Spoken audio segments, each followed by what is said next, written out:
വന്നിടുമേ, കാന്തനും വന്നിടുമേ. കാലങ്ങൾ തികയും കാഹളം മുഴങ്ങും, കാന്തനും വന്നിടുമേ, കാന്തനും വന്നിടുമേ. പറന്നുയരും ഞാൻ പ്രാവിനെ പോൽ പരനോടു ചേർന്നിടുവാൻ, പരനോടു ചേർന്നിടുവാൻ. പറന്നുയരും ഞാൻ പ്രാവിനെ പോൽ പരനോടു ചേർന്നിടുവാൻ, പരനോടു ചേർന്നിടുവാൻ. ഈ മണ്ണിലൻ ദേഹം മറഞ്ഞുവെന്നാകിലും ഭയപ്പെടാൻ കാര്യമില്ല, തെല്ലും ഭയപ്പെടാൻ കാര്യമില്ല. ഈ മണ്ണിലൻ ദേഹം മറഞ്ഞുവെന്നാകിലും ഭയപ്പെടാൻ കാര്യമില്ല, തെല്ലും ഭയപ്പെടാൻ കാര്യമില്ല.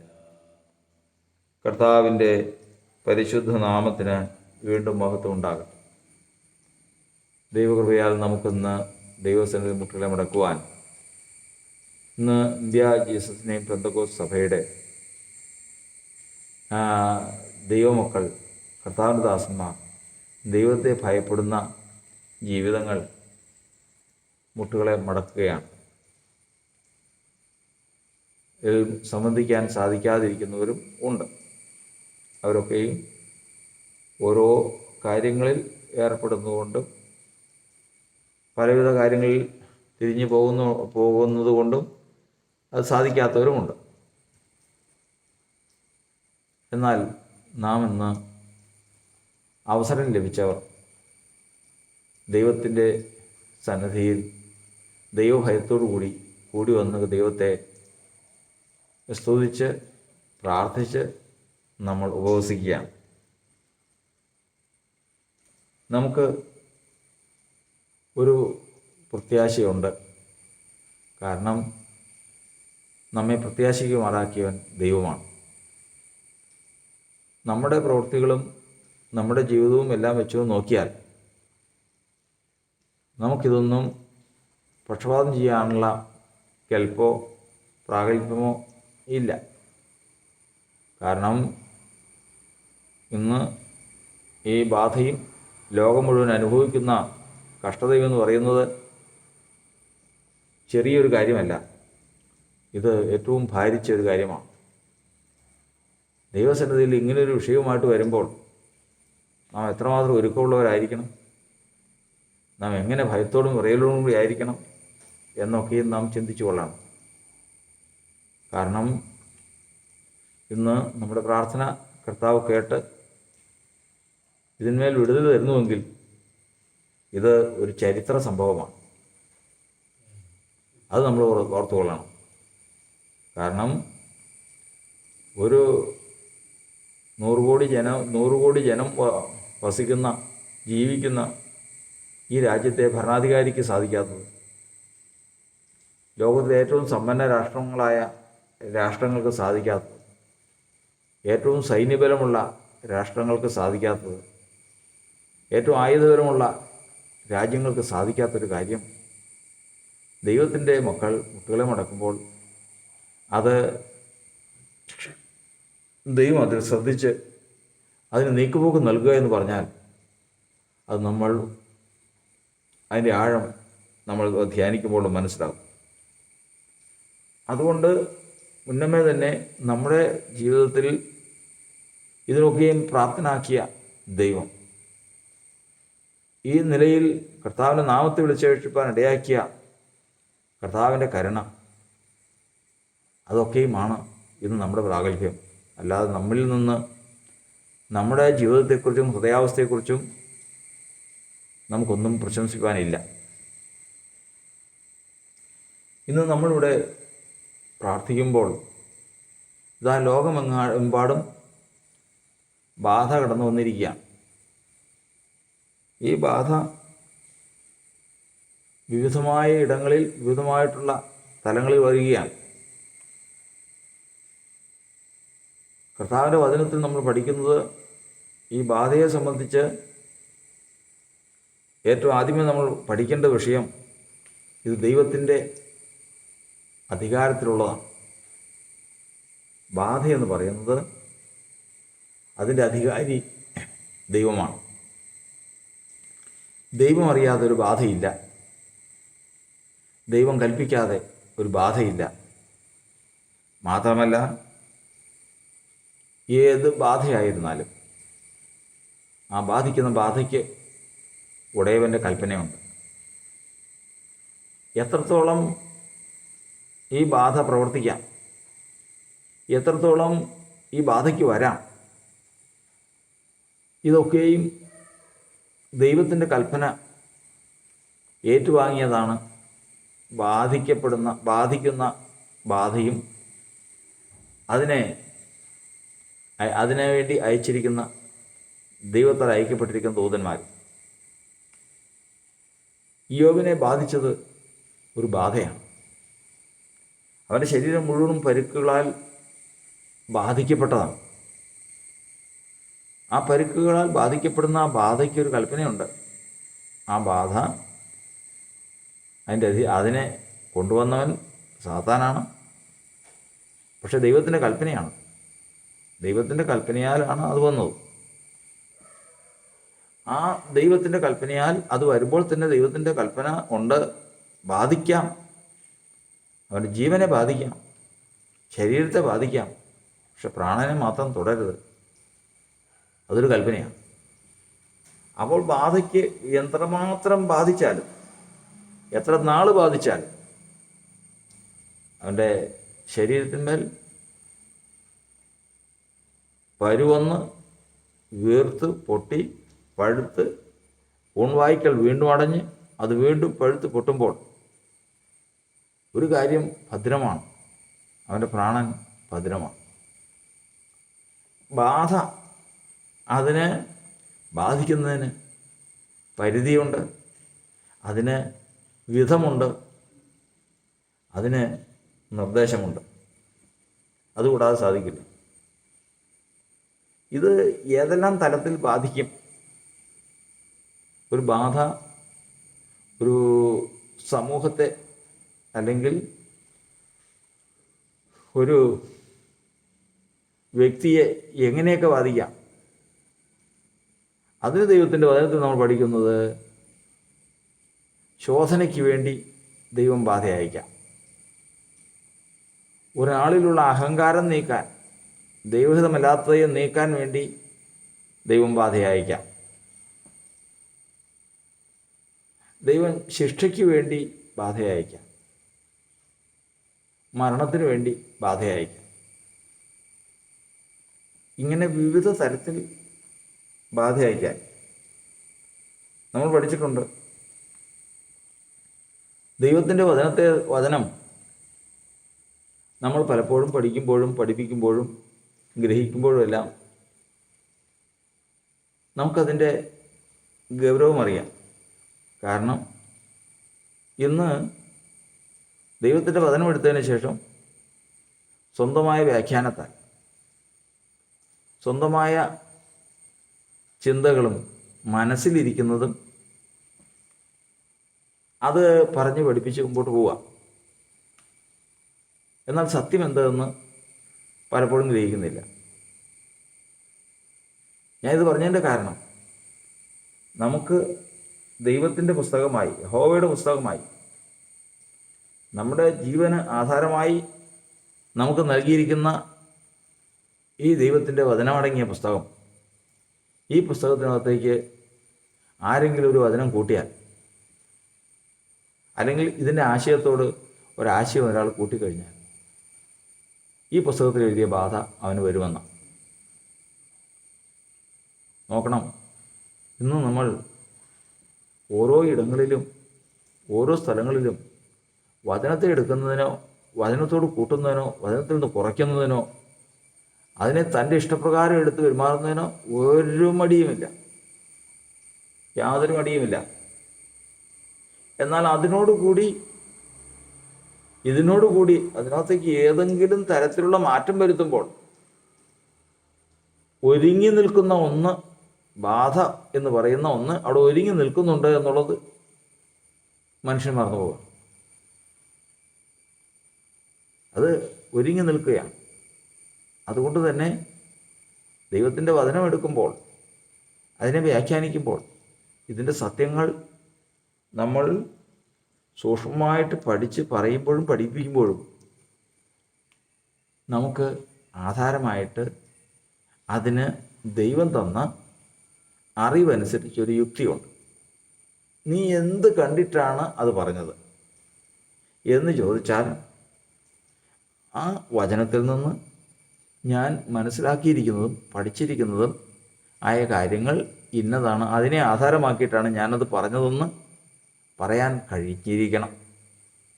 ഇല്ല എങ്കിൽ കൂടെ വരുന്നത് നമ്മൾ ഉദ്ദേശിക്കുന്ന തരത്തിലായിരിക്കില്ല. അപ്പോൾ അതുകൊണ്ട് ദൈവത്തിൻ്റെ വചനത്തോട് കൂട്ടുന്നവർക്ക് ബാധയുണ്ട്. പിന്നെ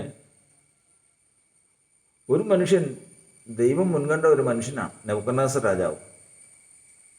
ഭൂമിയിലുള്ള സകല രാജ്യങ്ങളും നെബൂഖദ്നേസർ രാജാവിന് കൊടുക്കുവാൻ ദൈവം തീരുമാനിച്ചു. കർത്താവിൻ്റെ ദാസനാണ്, എൻ്റെ ദാസൻ എന്ന് തന്നെ കർത്താവ് പറയുന്നു. അപ്പോൾ നെബൂഖദ്നേസർ രാജാവ് ആ ദൈവത്തിൻ്റെ പ്രവൃത്തി തന്നെ ജാതിയാണെങ്കിലും ദൈവത്തിൻ്റെ ഇഷ്ടം, ദൈവത്തിൻ്റെ കൽപ്പന പ്രവർത്തിച്ചുകൊണ്ട് ഇങ്ങനെ നടക്കുക. ഒരു സമയം വന്നപ്പോഴേക്കും ലോകം മുഴുവൻ വെട്ടിപ്പിടിച്ച് കഴിയുമ്പോൾ സാധാരണ മനുഷ്യനുണ്ടാകുന്ന ഹൃദയത്തിൻ്റെ അഹങ്കാരവും നികളവും നെബൂഖദ്നേസർ രാജാവിനുണ്ടായി. അങ്ങനെ ഹൃദയം ഗർവിച്ചു.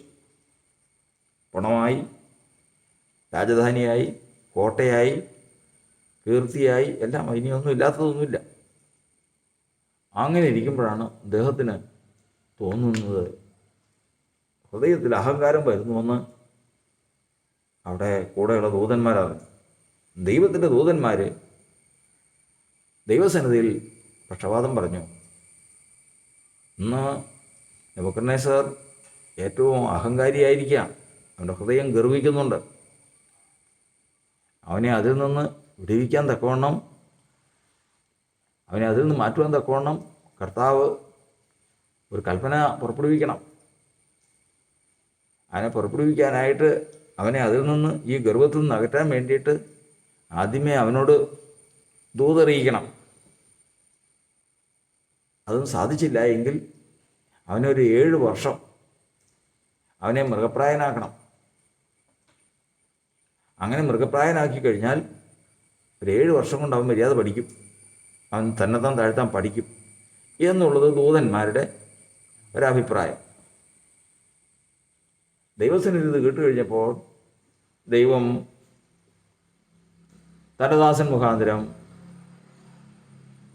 കൽപ്പന അയച്ചു. അവിടെ നിന്ന് ഒരു ആലോചന കാണുവാനിടയായി തീർന്നു.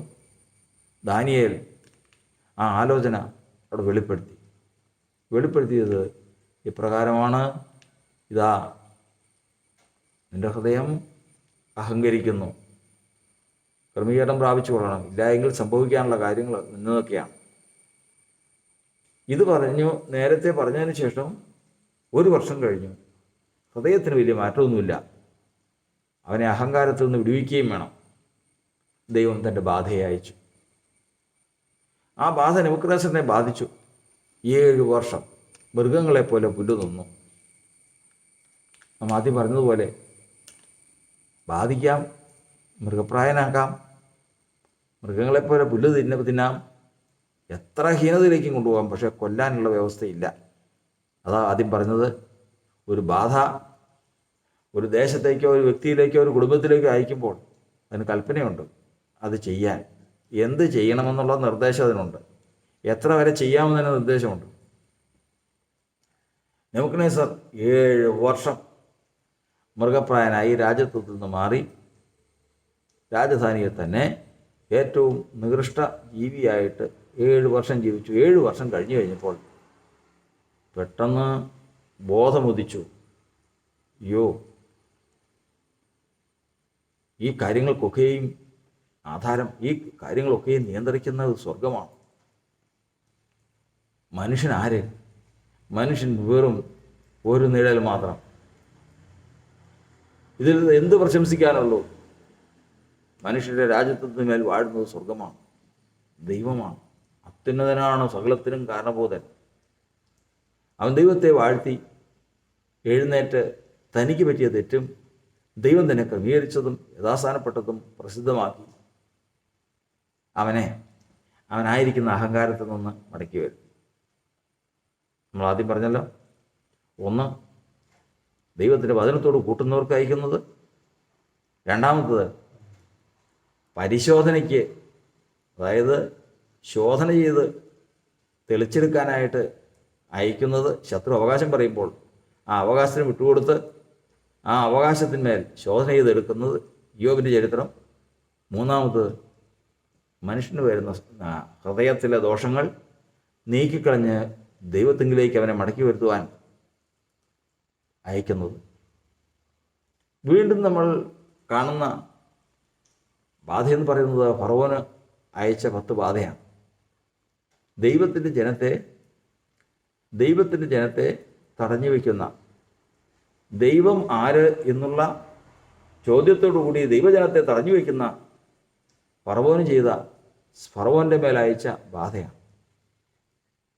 ആ ബാധ അയക്കുമ്പോൾ ദൈവത്തിനറിയാം, അവൻ ശോധന ചെയ്താൽ നേരെ വരില്ല.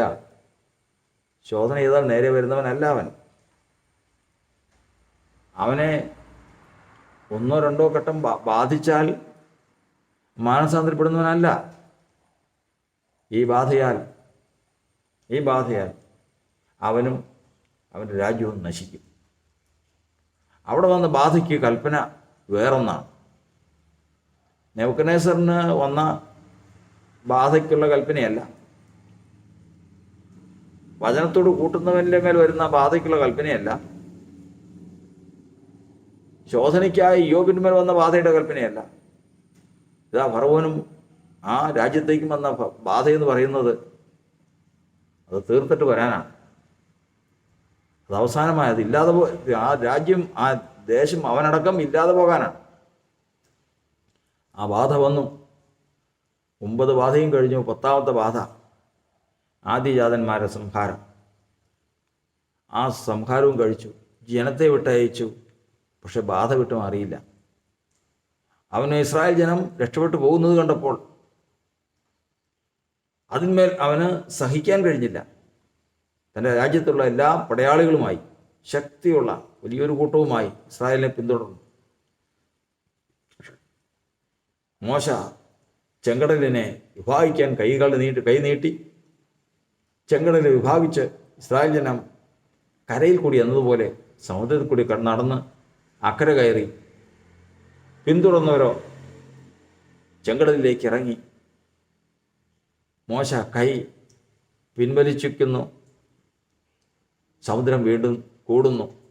ഇതാ ഫറവോനും അവൻ്റെ സൈന്യവും അതിനാൽ അസ്തമിച്ചു പോകുന്നു. തേരും കുതിരയും അവിടെ ഇതാ സമുദ്രത്തിൻ്റെ ആഴത്തിൽ വീണ് നശിക്കുന്നു. ആ ബാധ കൊണ്ട് ദൈവം ഉദ്ദേശിച്ചിരിക്കുന്നത് അതാണ്. നമ്മൾ പഠിക്കുന്നത് ബാധ എന്ന് പറയുന്നതിന് ദൈവത്തിൻ്റെ അധികാരമാണ് ബാധയുടെ മേലുള്ളത്. ബാധ എവിടെയെല്ലാം ബാധിക്കണം, എങ്ങനെ ബാധിക്കണം, എത്ര വരെ ബാധിക്കണമെന്നുള്ളത് തീരുമാനിച്ച് കൽപ്പന പുറപ്പെടുവിക്കുന്നവൻ കർത്താവാണ്. പ്രാണനെ തുടരുതെന്ന് പറഞ്ഞാൽ അവിടം വരെ ബാധ വരും. ജീവനെ തുടരുതെന്ന് പറഞ്ഞാൽ അവിടം വരെ ബാധ വരും. അവൻ്റെ സ്വത്തുക്കളെ തുടരുതെന്ന് പറഞ്ഞു കഴിഞ്ഞാൽ അവിടം വരെ ബാധ വരും. അവൻ്റെ ജീവനെ എടുത്തു കളയാൻ, അവൻ്റെ പ്രാണനെ വരെ ഇല്ലാതാക്കാൻ, അവൻ്റെ പ്രാണനെ വരെ നശിപ്പിക്കണമെന്ന് പറഞ്ഞാൽ ആ ബാധ വരുന്നത് ഉടയവൻ്റെ അധികാരവും ഉടയവൻ്റെ അധികാരപത്രവുമായിട്ടാണ്. അതാർക്കൊന്നും ചെയ്യാൻ സാധിക്കുകയില്ല. ഇതുകൊണ്ടാണ് കർത്താവിൻ്റെ വചനം നമ്മെ പഠിപ്പിക്കുന്നത്. കർത്താവ് തന്നെ ജനത്തിന് ചില സംരക്ഷണങ്ങൾ നൽകിയിട്ടുണ്ട്. ദൈവത്തിൻ്റെ ജനത്തിനുള്ള സംരക്ഷണം നമ്മൾ പഠിച്ചിട്ടുണ്ട്. എന്തൊക്കെയാണ്? ദുഷ്ടൻ തൊടാതിരിക്കാൻ. ദുഷ്ടൻ തൊടാതിരിക്കാൻ എന്നാണ്. ഇരുട്ട് പിടിക്കാതിരിക്കാൻ, ഇരുട്ട് പിടിക്കാതിരിക്കാൻ. ശത്രു പിന്തുടർന്നാൽ, ശത്രു ദോഷം ചെയ്യാതിരിക്കാൻ. ഇങ്ങനെ ദൈവം തൻ്റെ ജനത്തിന് ചില ക്രമീകരണങ്ങൾ ഒരുക്കിയിട്ടുണ്ട്. ആ ക്രമീകരണങ്ങളാണ് നമ്മളിന്ന് ഇവിടെ പുതുക്കി ചിന്തിക്കുന്നത്. ആ പ്രതികരണങ്ങളെക്കുറിച്ച് നമ്മൾ ദൈവത്തിൻ്റെ വചനത്തിൽ നിന്ന് പഠിക്കുന്നത്, ഒന്നാമത്തത് ദുഷ്ടൻ തൊടാതിരിക്കാൻ. ഒരു മനുഷ്യനെ ദുഷ്ടൻ തൊടാൻ പാടില്ല. എങ്ങനെയാണ് ദുഷ്ടൻ തൊടുന്നത്? വചനത്തിൽ നമ്മൾ പഠിക്കുന്നത്, ദൈവത്തിൽ നിന്ന് ജനിച്ചവനാരും പാപം ചെയ്യുന്നില്ല. ദൈവത്തിൽ നിന്ന് ജനിച്ചവൻ പാപം ചെയ്യുന്നില്ല. കാരണം ദൈവത്തിൻ്റെ വിത്ത് അവനിൽ വസിക്കുന്നു. ദുഷ്ടൻ അവനെ തൊടുന്നതുമില്ല. അപ്പോൾ ദൈവത്തിൽ നിന്ന് ജനിച്ച് വിത്ത് ഉള്ളിൽ വസിച്ച് ദൈവത്തോട് ദ്രോഹം ചെയ്യാതിരിക്കുന്നതിനെ ദുഷ്ടൻ തൊടില്ല. അത് ദുഷ്ടൻ തൊടാതിരിക്കാൻ ദൈവം മനുഷ്യന് വെച്ചിരിക്കുന്ന സംരക്ഷണമാണ്. അത് സംരക്ഷണമാണ്. അവിടെ നമ്മൾ പഠിച്ചിട്ടുണ്ട് എങ്ങനെയാണ് ദൈവത്തിൽ നിന്ന് ജനിക്കുന്നത്, എങ്ങനെയാണ് ദുഷ്ടൻ തൊടാതിരിക്കാൻ. എന്താ വിത്തെന്താ? നമ്മൾ ദൈവത്തിൻ്റെ വചനത്തിൽ തന്നെ അതിന് മറുപടി നമ്മൾ പഠിക്കുന്നുണ്ട്. അവനെ കൈക്കൊണ്ട് അവൻ്റെ നാമത്തിൽ വിശ്വസിക്കുന്നവർക്ക് ദൈവമക്കളാകാൻ അധികാരം കൊടുത്തു. അപ്പോൾ ദൈവത്തിൻ്റെ മക്കളാകണമെങ്കിൽ അവനെ കൈക്കൊണ്ട്, ആരെ കൈക്കൊള്ളണം? യേശുവിനെ കൈക്കൊണ്ട് യേശുവിൻ്റെ നാമത്തിൽ വിശ്വസിക്കുമ്പോഴാണ് ദൈവമക്കളായിത്തീരുന്നത്. അവർ ദൈവത്തിൽ നിന്നല്ല, അവർ ജഡത്തിൽ നിന്നല്ല, രക്തത്തിൽ നിന്നല്ല, പുരുഷൻ്റെ ഇഷ്ടത്താലല്ല, ദൈവത്താലത്ര ജനിച്ചത്. ഇവരാ ദൈവത്തിൽ നിന്ന് ജനിക്കുന്നത്. ആര്? യേശുവിനെ കൈക്കൊണ്ട് യേശുവിൻ്റെ നാമത്തിൽ വിശ്വസിക്കുന്നവരാണ് ദൈവത്തിൽ നിന്ന് ജനിക്കുന്നത്. അവരുടെ ഉള്ളിലാണ് ഈ വിത്തുള്ളത്. ഇപ്പോൾ വിത്തെന്ന് പറഞ്ഞാൽ എന്താ? അത് കർത്താവിൻ്റെ നാമമാണ് വിത്ത്. കർത്താവിൻ്റെ നാമം ഉള്ളിൽ വിത്തായിട്ടുള്ളവൻ. ആ വിത്തായിട്ടുള്ളവൻ ഒരിക്കലും അറിഞ്ഞുകൊണ്ട്, കർത്താവിൻ്റെ നാമമുള്ളവൻ ആരും ഒരു പാപം ചെയ്യാത്തവനോ? അങ്ങനെയാണോ? അല്ല. വചനം പറയുന്നത് നമ്മിൽ പാപമില്ല എന്ന് പറയുന്നുവെങ്കിൽ നാം അവനെ അസത്യവാദിയാകും. എല്ലാവരിലും ഉണ്ട്. പക്ഷേ ഈ വിത്തുള്ളവൻ്റെ പ്രത്യേകത എന്താണ്? ഈ വിത്തുള്ളവൻ, ഈ നാമമാകുന്ന വിത്ത് ഹൃദയത്തിലുള്ളവൻ അറിഞ്ഞുകൊണ്ട് പാപം ചെയ്യില്ല. അവൻ ഒരിക്കലും പാപത്തെ സന്തോഷത്തോടെ ചെയ്യില്ല. ഒഴിഞ്ഞു മാറാകുന്ന പാപം അവൻ ഒഴിഞ്ഞു മാറിയിരിക്കും. നിർബന്ധത്താൽ ജഡത്തിൽ കൂടി ശത്രു കീഴടക്കി സാഹചര്യങ്ങൾ വെച്ച് കുടുക്കി നിർബന്ധിതനായി പോകുന്ന പാപമല്ലാതെ മനഃപൂർവ്വം അറിഞ്ഞുകൊണ്ട് ഒഴിവാക്കാവുന്ന തെറ്റ് ഒഴിവാക്കാതെ മനഃപൂർവ്വം അവൻ പാപം ചെയ്യില്ല. കാരണം അവൻ്റെ വിത്ത് അവനിൽ വസിക്കും. അവൻ്റെ വിത്ത് അവനിൽ വസിക്കുകയാണ്.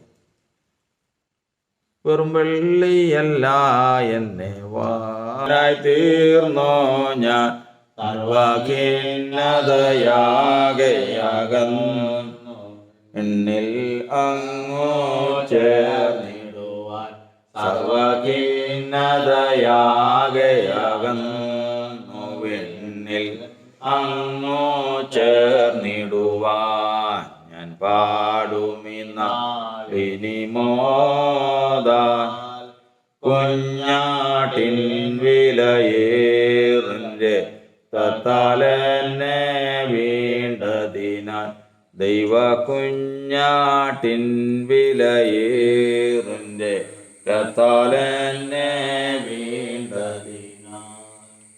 രണ്ടാമത് നമ്മൾ ഗ്രഹിക്കുന്നത്, ഈ ലോകത്തിലെ ജീവിതത്തിൽ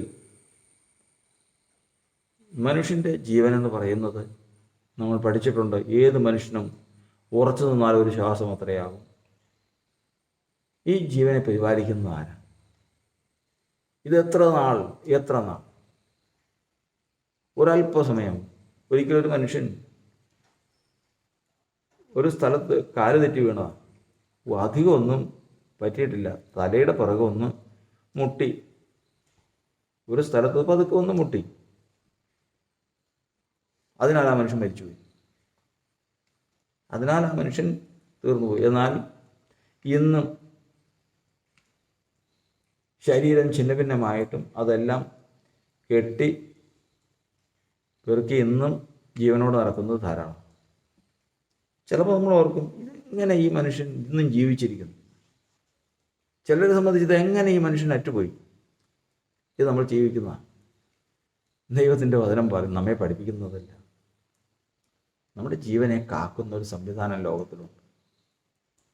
നമ്മുടെ ജീവനെ കാക്കുന്ന ഒരു സംവിധാനം. ആ സംവിധാനം ഗ്രഹിക്കണം വിശ്വാസത്തിൽ വന്നു കഴിഞ്ഞാൽ. അത് ഗ്രഹിച്ചില്ല എങ്കിൽ തീർച്ചയായിട്ടും ദൈവസന്നിധിയിൽ അവന് വീഴ്ച വരും. കാരണം ഇസ്രായേൽ ജനം മിസ്രയീമിൽ നിന്ന് പുറപ്പെട്ട് കനാൻ ദേശത്തേക്ക് അടുത്തോണ്ടിരിക്കുമ്പോൾ ഒരിക്കൽ പറഞ്ഞു, നിങ്ങളിതാ കനാൻ ദേശത്തേക്ക് എത്താറായി. കനാൻ ദേശത്തേക്ക് എത്തുന്നതിന് മുമ്പ് അതിനെ ചെന്ന് ഒറ്റ നോക്കിയിട്ട് വരാം. അതെങ്ങനെയുണ്ട്, ആ സ്ഥലം എങ്ങനെയുണ്ട്, അവിടുത്തെ കൃഷി എങ്ങനെയുണ്ട്, ആ ദേശം എങ്ങനെയുള്ളതെന്നൊക്കെ നോക്കിയിട്ട് വരാം. ശരി, പോയി നോക്കിയിട്ട് വരാം. 12 പേര് കൂടി അവിടെ പോയി ഏകദേശം 40 ദിവസം കൊണ്ട് അവിടെ നോക്കിയിട്ട് തിരിച്ചു വന്നു. അവിടെ നോക്കിയിട്ട് തിരിച്ചു വന്നു കഴിഞ്ഞപ്പോൾ അവരിൽ 10 പേരും യോശുവയും കാലേബും ഒഴികെ ബാക്കിയുള്ള എല്ലാവരും, അയ്യോ നമുക്ക് ആ ദേശമൊന്നും കൈവശമാക്കാൻ പറ്റില്ല. അവർ അതികായന്മാർ. അവരുടെ ശരീരം, അവരുടെ ആകാരം, അവരുടെ കഴിവ്, അവരുടെ പൊക്കം, ഇങ്ങനെയുള്ള മുതലായുള്ള കാര്യങ്ങളെല്ലാം പറയും, നമുക്കതിനെ അവകാശമാക്കാൻ പറ്റില്ല എന്ന് പറഞ്ഞപ്പോൾ ഇസ്രായേൽ ജനം എല്ലാം വലിയ നിലവിളിച്ചു. അപ്പോൾ കാലേബ് പറഞ്ഞു, അങ്ങനെയല്ല, നിങ്ങൾ ശ്രദ്ധിക്കണം, അവരുടെ ശരണം അറ്റുപോയിരിക്കുന്നു. അത് കാലേബ് കണ്ടു. കാരണം 7 അടി പൊക്കവും വണ്ണവും സമർത്ഥതയും എല്ലാ കാര്യങ്ങളും ഉണ്ട്. സൂക്ഷിച്ച് നോക്കുമ്പോഴറിയാം ഇവൻ്റെ ജീവനെ പരിപാലിക്കുന്ന ദൈവം, ആ പരിപാലനം ഇപ്പോഴുണ്ടോയെന്ന് ചിന്തിച്ചാൽ മതി, ശ്രദ്ധിച്ചാൽ മനസ്സിലാവും. അതാണ് കർത്താവിൻ്റെ വചനത്തിൽ പറഞ്ഞിരിക്കുന്നത്, അവരുടെ ശരണം അറ്റുപോയിരിക്കുന്നു. ഏത് മനുഷ്യൻ്റെയും ആധാരം അതാണ്. ഇവിടെ ജനിച്ചു ജീവിക്കുന്നു, അവൻ്റെ മിടുക്ക് എന്നൊന്നും ചിന്തിക്കേണ്ട. അവൻ്റെ ജീവനെ നിലനിർത്തുന്നവനും അവൻ്റെ ജീവിതത്തിൽ അവൻ്റെ ശ്വാസം തിരികെ എടുക്കാതെ ആ ശ്വാസം അവന് കൊണ്ടുപോകുന്നവനും ദൈവമാണ്. ആ ദൈവം വിചാരിക്കാതെ സാധിക്കില്ല അവൻ്റെ ജീവിതം. അവിടെയാണ് മനുഷ്യർക്ക് തെറ്റുപറ്റുന്നത്. ഇവിടെ ഇസ്രായേൽ ജനം പോയി നോക്കിയപ്പോൾ അമാലിലേക്ക് മല്ലന്മാർ കണ്ടാൽ പേടിച്ചു പോകും. വചനത്തിൽ പഠിക്കുന്ന പോലെ ദേവദാരു എന്ന് പറഞ്ഞു കഴിഞ്ഞാൽ ഭയങ്കര പൊക്കമുള്ള മരമാണ്. അതുപോലെ മല്ലന്മാർ, അതുപോലെ ശക്തിയുള്ളവരൊക്കെയാണ് അമോര്യരെന്ന് പറയുന്നത്. അവരെയൊക്കെ കണ്ട് പേടിച്ചു പോയി. എന്നാൽ കാലേബ് യോശുവയെ നോക്കിയത് അതല്ല. അവൻ്റെ ജീവനെ പരിപാലിക്കുന്നവൻ സൈന്യങ്ങളുടെ ദൈവമാണ്, ഏകസത്യ ദൈവമാണ്. ആ പരിപാലനം ഇപ്പോഴും ഉണ്ടോയെന്ന് നോക്കിയപ്പോൾ ഇല്ല.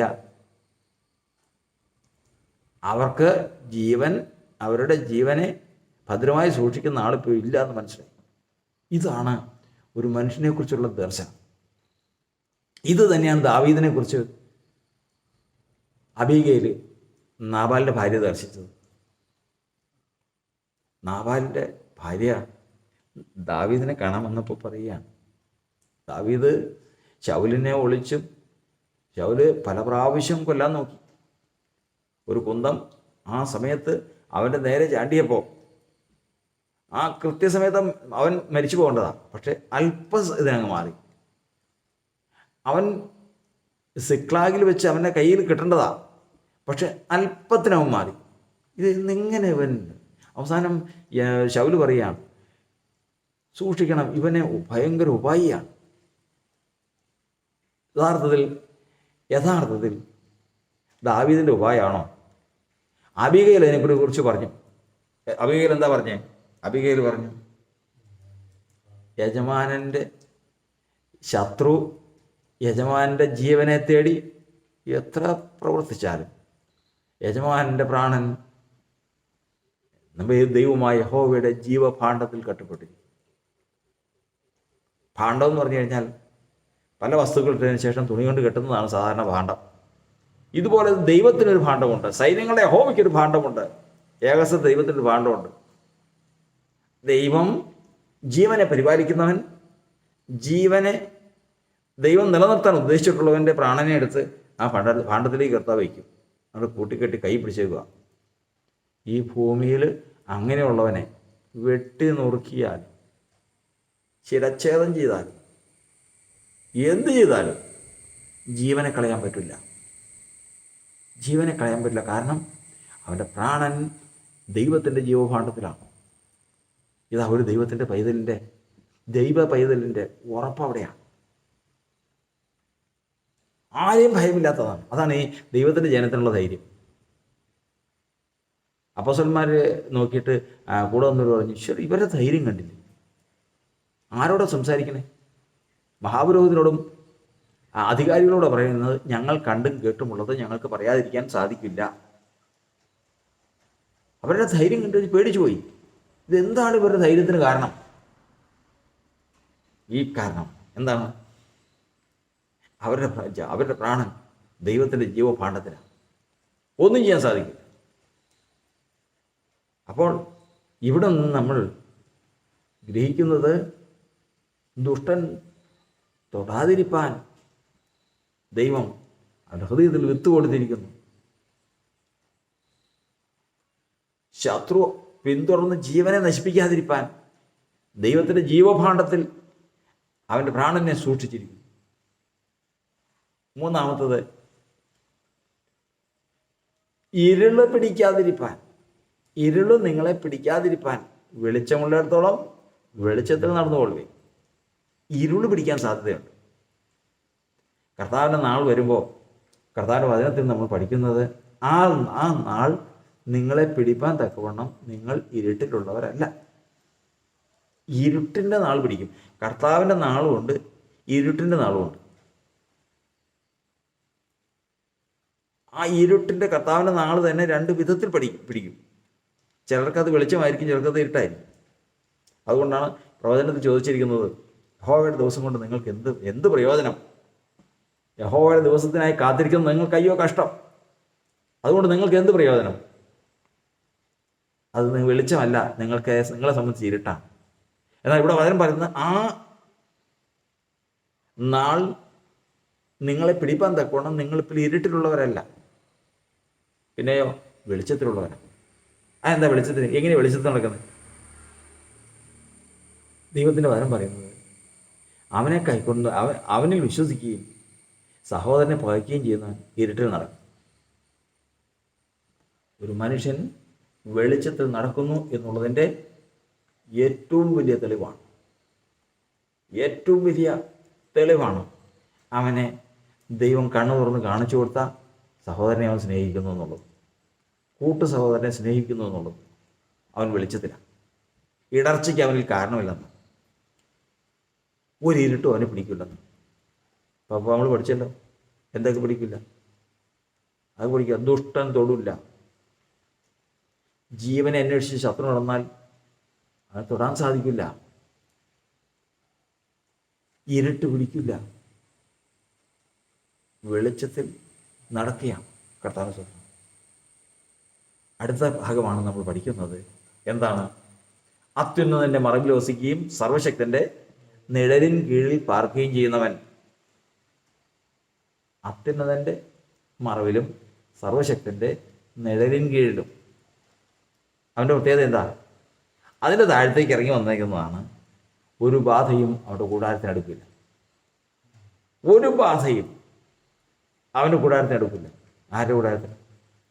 സർവശക്തന്റെ നിഴലിൽ പാർക്കുന്നവന് ഒരു ബാധയും അടുക്കുകയില്ല. ഓരോന്നിനും ശത്രു ജീവനെ എടുത്ത് കളയാതിരിക്കാൻ, ദുഷ്ടൻ തൊടാതിരിക്കാൻ, ഇരുട്ട് പിടിക്കാതിരിക്കാൻ, ബാധ നമ്മെ കവരാതിരിക്കാൻ ദൈവം നമുക്ക് നൽകിയിരിക്കുന്നതാണ്. വെളിച്ചത്തിൽ നടക്കാൻ, സഹോദര സ്നേഹത്തിൽ വെളിച്ചത്തിൽ നടക്കണം. കർത്താവിന്റെ നാമത്തിലുള്ള വിശ്വാസത്തിൽ പാപത്തിന് കിടങ്ങാതെ ജീവിക്കണം. കർത്താവിന് സ്തോത്രം. ശത്രുക്കൾ ജീവനെ എടുത്തു കളയാതിരിക്കാൻ ദൈവത്തിൻ്റെ ജീവഭാണ്ഡത്തിലായിരിക്കണം. ബാധിക്കപ്പെടാതിരിക്കാൻ സർവശക്തിയുടെ നിഴലിലായിരിക്കണം. ഈ നിഴലാണ് ഒരു മനുഷ്യൻ്റെ ജീവിതത്തിലെ ദർശനം എന്ന് പറയുന്നത്. നമ്മൾ പഠിച്ചിട്ടുണ്ട്, ഭൂമിയിൽ നിഴല് രണ്ട് നിഴലാണ്. ഒന്ന് സർവശക്തിൻ്റെ നിഴല്, മറ്റൊന്ന് മരണനിഴല്. ഇരുളിലും മരണനിഴലിലും ഇരുന്നവർക്ക് പ്രകാശിച്ചു വന്ന ഈ രണ്ട് നിഴലേ ലോകത്തുള്ളൂ.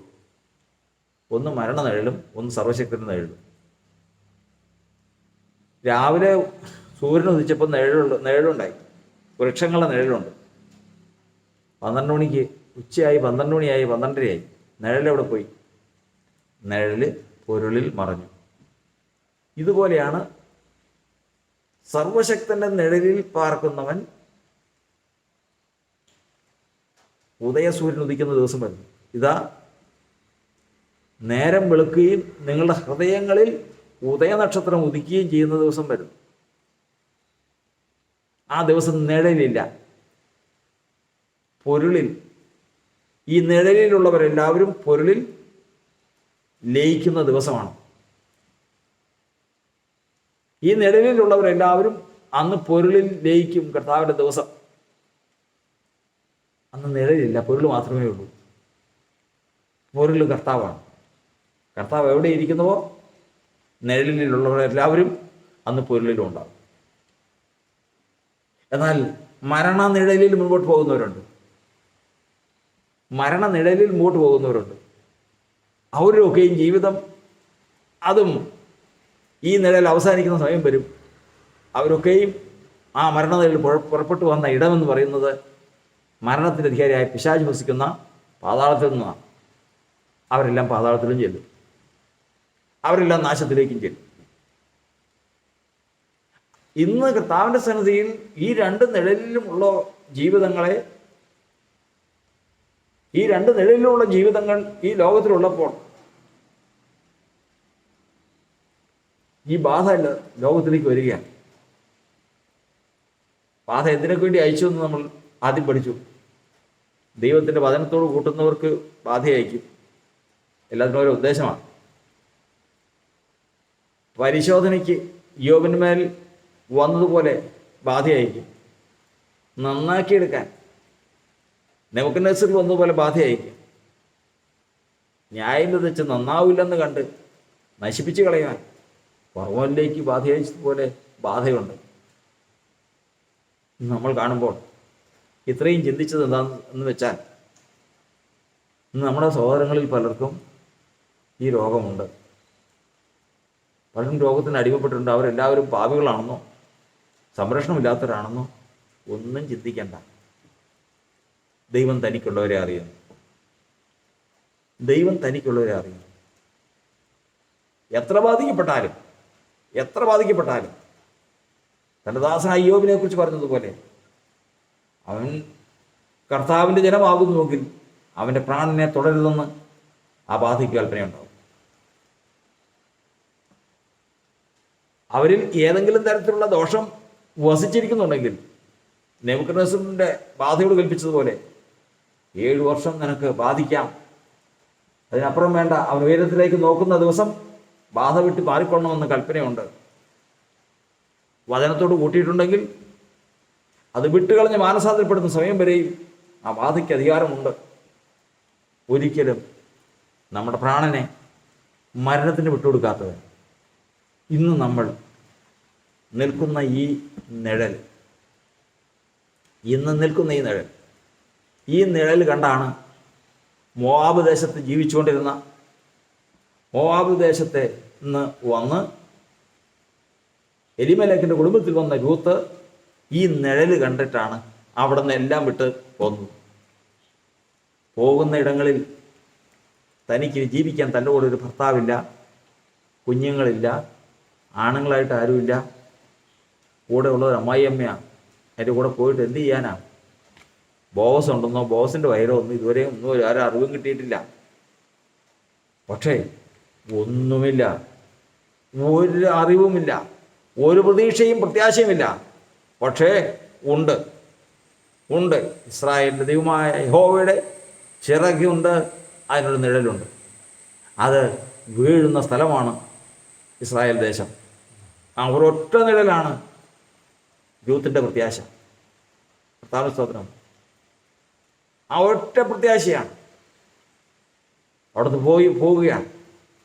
ബോവസിന് സാക്ഷ്യം പറഞ്ഞു, മകളെ പേടിക്കണ്ട, ഇസ്രായേലിൻ്റെ ദൈവമായ യഹോവയുടെ ചിറകിൻ നിഴലിൽ ശരണം പ്രാപിച്ചു വന്നിരിക്കുന്ന നിനക്ക് യഹോവ തക്ക പ്രതിഫലം നൽകുമാറാണ്. കർത്താവിന്റെ സ്തോത്രം. ആ നിഴലിലാണ് ദൈവത്തിൻ്റെ വചനം പറയുന്നത്. അവിടെ ശോധനയുണ്ട്, ബാധയുണ്ട്, അവിടെ ഗുണീകരണങ്ങളുണ്ട്, അവിടെ ശിക്ഷയുണ്ട്, എല്ലാമുണ്ട്. പക്ഷേ പ്രാണന്റെ ദോഷം അവിടെയില്ല. പ്രാണന്റെ ദോഷം, പ്രാണന്റെ നഷ്ടം, പ്രാണന്റെ മരണം ആ നിഴലിലില്ല. അത് ഉറപ്പാണ്. കാരണം മരണം എന്ന ദുഷ്ടദൂതന് അധികാരമില്ലാത്ത ഏക നിഴൽ സർവശക്തൻ്റെ നിഴൽ. ആ നിഴലിലാണല്ലോ ക്രിസ്തുയേശുവിന്റെ നാമത്തിലുള്ള ദൈവസഭ. നമ്മുടെ കുറ്റങ്ങളും കുറവുകളും ഓർത്താൽ നിലനിൽക്കാൻ സാധിക്കില്ല, ഒരു നിമിഷം പോലും നിലനിൽക്കാൻ സാധിക്കില്ല. എന്നാൽ നമ്മുടെ കുറ്റങ്ങളും കുറവുകളും കർത്താവ് ഓർക്കുന്നുവെങ്കിൽ നിലനിൽക്കാൻ സാധിക്കില്ല. എന്നാൽ ഇന്നും ആ നിഴലിൽ നിന്ന് നമ്മെ തള്ളിക്കളയാതെ വണ്ണം നമ്മെ കാത്ത ദൈവം, ആ നിഴലിലേക്ക് ഇനിയും തനിക്കുള്ളവരെ ഈ ബാധ മുഖാന്തരം ഇത് കണ്ടിട്ട് മാനസാന്തരപ്പെട്ടിട്ടെങ്കിലും, കർത്താവിന്റെ വചനം പറയുന്നത് ഇപ്രകാരമാണ്. വെളിപ്പാട് പുസ്തകത്തിൽ ഒരു വാക്യത്തിൽ ഇപ്രകാരം പറയുന്നു. അവിടെ വലിയൊരു ബാധ നടന്നതിന് ശേഷം അവിടെ പറയുന്ന ഇപ്രകാരമാണ്: നാലാമത്തവൻ തൻ്റെ കലശം സൂര്യനിൽ ഒഴിച്ചു. അപ്പോൾ തീ കൊണ്ട് മനുഷ്യരെ ചുടുവാൻ തക്കവണ്ണം അതിന് അധികാരം ലഭിച്ചു. മനുഷ്യർ അത്യുഷ്ണത്താൽ വെന്തുപോയി. ഈ ബാധകളുടെ മേൽ അധികാരമുള്ള ദൈവത്തിൻ്റെ നാമത്തെ ദൂഷിച്ചതല്ലാതെ അവന് മഹത്വം കൊടുപ്പാൻ തക്കവണ്ണം മാനസാന്തരപ്പെട്ടില്ല. അത്ര വലിയൊരു ബാധയാൽ നാശം നടക്കുകയാണ്. അപ്പോഴും കർത്താവിന് ആഗ്രഹമുണ്ട് ആ ബാധയിൽ നിന്ന് അവരെ രക്ഷിക്കണമെന്ന്. ആ ബാധയുടെ മേൽ അധികാരമുള്ള ഒരുത്തനുണ്ട്. അത് അവനെ ഭയപ്പെടേണ്ടതാകുന്നു. മാനസാന്തരപ്പെട്ട് അവൻ്റെ വഴി അന്വേഷിച്ചാൽ ഇത് മാറിപ്പോകും എന്നൊരു ബോധം അവർക്ക് വന്നില്ല എന്നാണ് കുറ്റപ്പെടുത്തുന്നത്. ഇന്ന് നമ്മൾ ഇവിടെ ഉപവസിക്കുകയും പ്രാർത്ഥിക്കുകയും ചെയ്യുമ്പോൾ, ഇന്ത്യ ജീസസ് നെയിം പെന്തക്കോസ്ത് സഭ ഇന്ന് ഉപവസിക്കുകയും പ്രാർത്ഥിക്കുകയും ചെയ്യുമ്പോൾ നമുക്ക് പ്രാർത്ഥിക്കാനുള്ള പ്രാർത്ഥന ഇതൊന്നു മാത്രമാണ്. ഇതാ, കത്തിച്ചിട്ട് തീരാത്തത് ഒഴുക്കിക്കളയും, ഒഴുക്കിയിട്ട് തീരാത്തത് ഉപേക്ഷിച്ച് കിടന്നു കളയും, വഴിയിൽ വിട്ട് കളയും, മോർച്ചറിയിൽ നിന്ന് എടുക്കാതെ പോകുന്നു ശവങ്ങൾ. ഇങ്ങനെ നമ്മുടെ ഹൃദയഭേദകമായിട്ടുള്ള വാർത്തകൾ 4 വശത്തു നിന്നും വന്നുകൊണ്ടിരിക്കുകയാണ്. ഒരിടത്തല്ല, ഭൂമിയിലുള്ള എല്ലാ രാജ്യങ്ങളിലും. എന്നാൽ ദൈവത്തിൻ്റെ വചനം നമ്മോട് പറയുന്നു, ഇന്ന് നമുക്ക് കർത്താവിന്റെ പ്രാർത്ഥിക്കാനുള്ള ദൈവമേ, ഈ ഇത്ര വലിയ ദുരന്തവും ഈ ബാധയുടെ ആധിക്യവും കണ്ടും കേട്ടും ദൈവത്തിന് മഹത്വം കൊടുത്ത് മടങ്ങി വന്ന് വലിയൊരു കൂട്ടം ദൈവസഭയായി രൂപാന്തരപ്പെട്ട ഈ നാളുകളിൽ ദൈവത്തെ ആരാധിപ്പാൻ, സത്യദൈവത്തെ സ്തുതിപ്പാൻ തക്കവണ്ണം ഇടവരുത്തണമേ എന്നുള്ള പ്രാർത്ഥന ഇന്ന് ഈ ഉപവാസത്തിനായിരിക്കട്ടെ. ഈ ഉപവാസ പ്രാർത്ഥനയ്ക്ക് അത് വെളിപ്പെട്ട് വരട്ടെ. നമ്മുടെ ഉത്തരവാദിത്വം നമ്മൾ നിവർത്തിച്ചു വന്ന് കർത്താവിന് നമുക്ക് പ്രാഗൽഭ്യം പ്രാപിക്കാം. നാളെ കർത്താവ് ചോദിക്കുമ്പോൾ, ഈ ബാധ, ഇത്രയും വലിയ ബാധ ഈ ലോകത്തിൽ വന്ന് ഇത്രയും ജനം മരിച്ചു, ഈ ലോകത്തിലെ മനുഷ്യരോട് നീ എന്ത് ഉത്തരവാദിത്വം ചെയ്തു? ഈ ലോകത്തിലുള്ള മനുഷ്യരോട് ഇന്ത്യ ജീസസിനെയും പെന്തക്കോസ്ത് സഭ എന്ത് ഉത്തരവാദിത്വം കാണിച്ചു എന്നുള്ള ചോദ്യത്തിന് ഈ ഉപവാസം മറുപടി ആയിരിക്കട്ടെ. കർത്താവേ, ഇന്ന ദിവസം മെയ് മാസം 2021 വർഷം മെയ് മാസം 13 വ്യാഴാഴ്ച ദിവസം ദൈവസന്നിധിയിലേക്ക് മുട്ടുകളെ മടക്കി ഞങ്ങൾ ദൈവസന്നിധിയിൽ ചില കാര്യങ്ങൾ ഓർപ്പിക്കാൻ ഇടയായി തീർന്നു. മറ്റൊന്നുമല്ല, ഈ ലോകം മുഴുവനും ബാധിച്ചിരിക്കുന്ന ഈ ബാധയുടെ കാഠിന്യം കണ്ടുകൊണ്ട് ഇനിയും ദൈവദ്വേഷവും, ഇനിയും ദൈവത്തെ കോപിപ്പിക്കുന്നതും, ഇനിയും ദൈവത്തെ നിന്ദിക്കുന്നതുമായ പ്രവൃത്തി വിട്ടതിന് ശേഷം സൃഷ്ടികർത്താവായ സത്യ ഏക ദൈവമുണ്ട്, അവനെ മാനിക്കേണ്ടതാകുന്നു. സകല ബാധയുടെ മേലും അധികാരം അവനുള്ളതാണ്. അവങ്കിലേക്ക് തിരിഞ്ഞാൽ ഇതിനൊക്കെയും ക്രമീകരണം ലഭിക്കുകയും ചെയ്യും. പ്രാണന് രക്ഷ കൽപ്പിപ്പാൻ കഴിവുള്ളവനുമാണ് അവനെന്ന് ഈ ലോകജനം ഗ്രഹിപ്പാൻ ഇടവരുമാറാകട്ടെ. നമ്മുടെ ഉത്തരവാദിത്വം നിവർത്തിക്കുക. കർത്താവിൻ്റെ സന്നിധിയിൽ നമ്മൾ നമ്മുടെ ഉത്തരവാദിത്വം നിവർത്തിച്ച് നമ്മൾ പ്രാർത്ഥിക്കാൻ പോവുകയാണ്. സഹോദരങ്ങളെ, ഇതിനായിട്ട് സമയം വേർതിരിച്ച ജീവിതങ്ങൾ, ഇതിനായിട്ട് മനസ്സുവെച്ച ജീവിതങ്ങൾ തങ്ങൾക്ക് നാളെ കർത്താവിൻ്റെ സന്നിധിയിൽ ദൈവമേ, ഞങ്ങളെന്ന്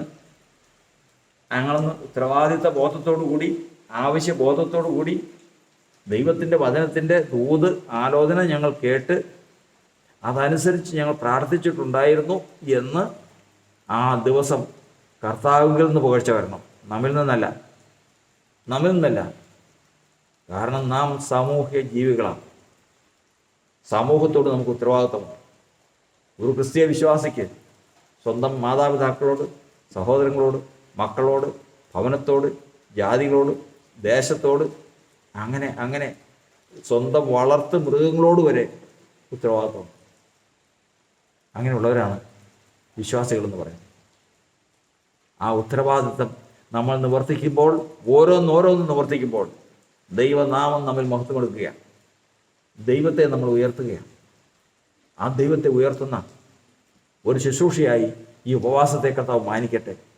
നാം ഇന്ന് 6 മണിയോടുകൂടി ഈ ഉപവാസ പ്രാർത്ഥന അവസാനിപ്പിക്കുമ്പോൾ ഇതാ ദൈവത്തിൻ്റെ സന്നിധിയിൽ ദൈവം തന്ന ഉത്തരവാദിത്വം ദൈവഹിത പ്രകാരം പൂർത്തിയാക്കി എന്നുള്ള പ്രാഗൽഭ്യം നമുക്ക് ഏവർക്കുണ്ടായിരിക്കട്ടെ.